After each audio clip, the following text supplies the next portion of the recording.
सड़क के नल के पास औरत सारे बहस कर रहे होते हैं। हवा में मटके उड़ रहे हैं। तुझसे पहले तो मैं आई। आहा, तुझसे पहले मैं आई। अरे रुको तुम, चूल्हे पे दाल पक रहा है, एक मटका पानी तो लेने दो। अरे तुम रुको, वहाँ झूले में मेरा बेटा रो रहा है। अरे निकलो, तुम्हारी कहानियाँ। चूल्हे पे दाल पक रहा है तो मैं क्या करूँ, और झूले में बच्चा रो रहा है तो मैं क्या करूँ। ऐसे उन दोनों औरतों को बगल में धकेलकर तीसरी औरत नल के पास आकर उसका मटका भर देती है। इतने में वही बगल में आमने सामने घरों में रहने वाले मंदाकिनी और मंगतायरू उनके अपने अपने मटके लेकर वहाँ आते हैं। एक दूसरे को देखते ही वो दोनों गुस्से से लाल हो जाते हैं। मंगतायरू और मंदाकिनी दोनों सास बहू हैं और दोनों एक ही घर में रहते थे। मंदाकिनी मंगतायरू से बहुत लड़कर उसके पति को मनाकर अपनी सास के घर से बाहर आ जाती है।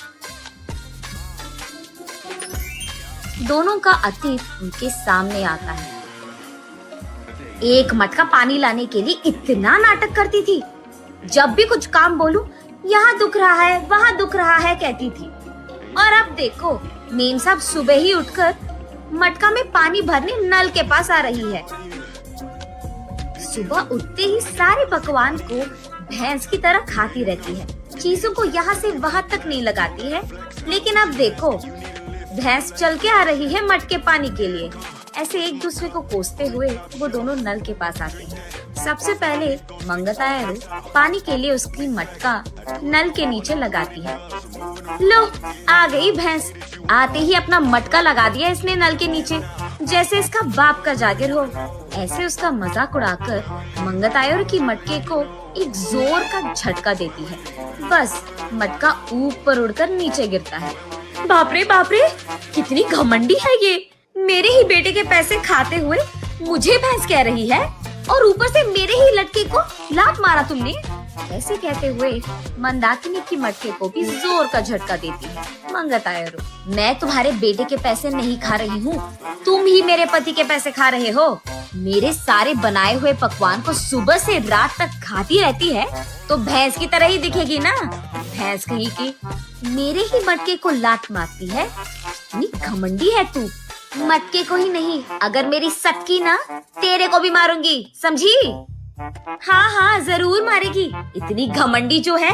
मेरे बेटे को मुझसे दूर कर दिया तूने, मेरे घर से उसको निकाल दिया तूने, और अब मेरे ही घर के सामने रह रही है। सिर्फ तेरे बेटे को ही नहीं, तुझे भी तेरे घर से निकाल दूंगी, समझी?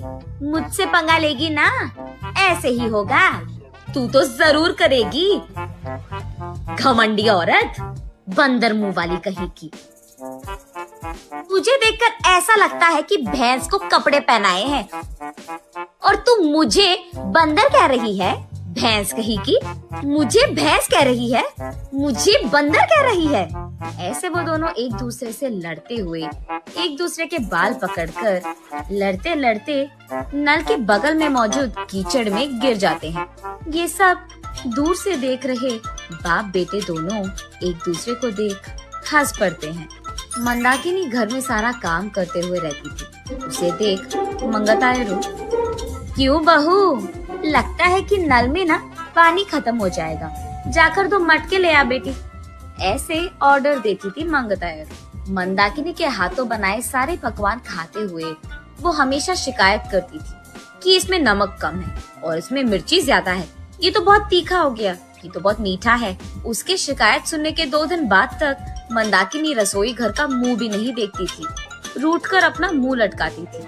तब चुपचाप मंगतायरू को ही सारे काम करना पड़ जाता था। जब मंदाकिनी सारा घर को साफ करके 2 मिनट लेट जाती थी, तब मंगतायरू, घर के सामने रंगोली कौन डालेगा, तेरा बाप। ऐसे वो दोनों हमेशा बहस करते हुए लड़ते थे। संदीप ऑफिस से लौटते ही एक तरफ मंगतायरू और दूसरी तरफ मंदाकिनी, दोनों उसको शिकायतें खूब सुनाते थे। ना अपने बीवी को बोलता था और ना ही अपनी माँ से कह पाता। अपने आप में बहुत निराश हो जाता था संदीप। बहुत दिन देखने के बाद अब उसके पास ताकत नहीं था। वो एक दिन अपने पिता के पास जाकर ऐसे कहता है, पापा, मैं घर से अलग होने की सोच रहा हूँ। आपकी बहू भी मुझे हर रोज इसी बात के बारे में सताती रहती है। हाँ तो तुम सच में अलग हो जाओगे बेटा? तुम्हें क्या लगता है अलग रहने से इन दोनों में ममता जाग उठेगी?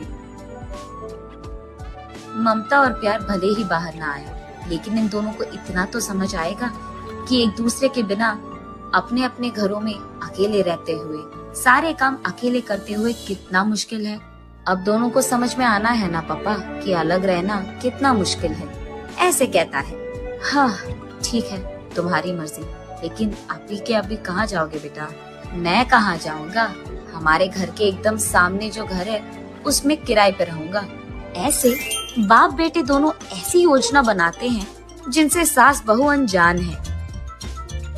इन दोनों को सबक सिखाना तो छोड़ो, एकदम पागलों की तरह लड़ रहे हैं ये दोनों। ऐसे कीचड़ में गिरे सास बहू को देख उनके चारों ओर मौजूद सारे गांव वाले जोर जोर से हंसते रहते हैं। अब इन दोनों इसके बाद क्या करेंगे ये हम अगली वीडियो में जानेंगे।